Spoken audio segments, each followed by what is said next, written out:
துறவி. அந்த துறவி கிட்ட மன்னர் சொன்னாராம், எனக்கு ஒரு சிம்மாசனம் வேணும், பண்ணித்தர முடியுமா? தந்தா போச்சு. காட்டுக்குள்ளே போகிறாரு. காட்டுக்குள்ளே போனால் எல்லா மரங்களும் நின்றுட்டுருக்கு. அதில் மிக வயதான மிகவும் உறுதி வாய்ந்த மரமாக ஒன்று நின்றுட்டுருக்கு. அந்த மரத்துக்கிட்ட அவர் அனுமதி கேட்குறாரு. மன்னருக்கான அரியணை உன்னை வெட்டி தான் பண்ணணும், நீ தயாரா? அப்படிங்கும்போது அந்த மரம் அவர்கிட்ட பதில் சொல்லுது. 100 ஆண்டுகள் வாழ்ந்த மரம் அவர்கிட்ட ஒரு பதில் சொல்லுதான், இருங்க, நான் இப்படி திடீர்னு வந்து என்னை வெட்டுவாங்க நான் எதிர்பார்க்கவே இல்லை. அதனால் என்னாச்சு? அதனால் நான் வாழ்க்கையை வாழ்ந்த ஞாபகம் கூட இல்லை. இப்போ இலையுதிர் காலத்தில் இருக்கேன் நான். அதனால் எனக்கு ஒரு சின்ன நீங்கள் கொஞ்சம் அவகாசம் கொடுக்கணும், ஒரு 3 மாதம் அவகாசம் கொடுக்கணும். என்ன? என்னுடைய இலைகள் எல்லாம் உதிர்ந்து போய் பனியெல்லாம் என் மேலே விழுந்து மரம் பட்டு போச்சோ அப்படின்னு நான் நினைக்கிற அளவுக்கு என்னுடைய நாடி துடிப்பெல்லாம் அடங்கி நான் நிற்கக்கூடியதை அனுபவித்ததே இல்லை. எனக்காக ஒரு 3 மாதம் கொடுக்க முடியுமா? கண்டிப்பாக. 3 மாதம் கழித்து அந்த ஞானி திரும்பி வரும்போது அப்படியே பனியில் அப்படியே உறைஞ்சு போய் நிற்குது அந்த மரம். இந்த அனுபவம் உனக்கு கிடைச்சாச்சு இல்லையா?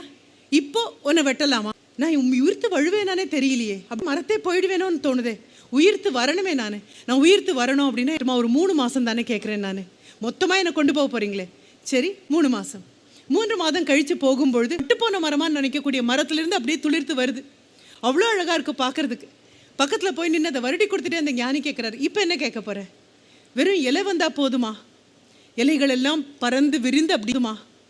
இலைகள் எல்லாம் பறந்து விரிந்து அப்படியே நிழல் கொடுக்கணும், அப்புறம் பூக்கள் வரணும், அது காயாகணும், கனியாகணும், மக்களும் விலங்குகளும் பறவைகளும் என் மரத்தடியில் வந்து நிற்கணும்.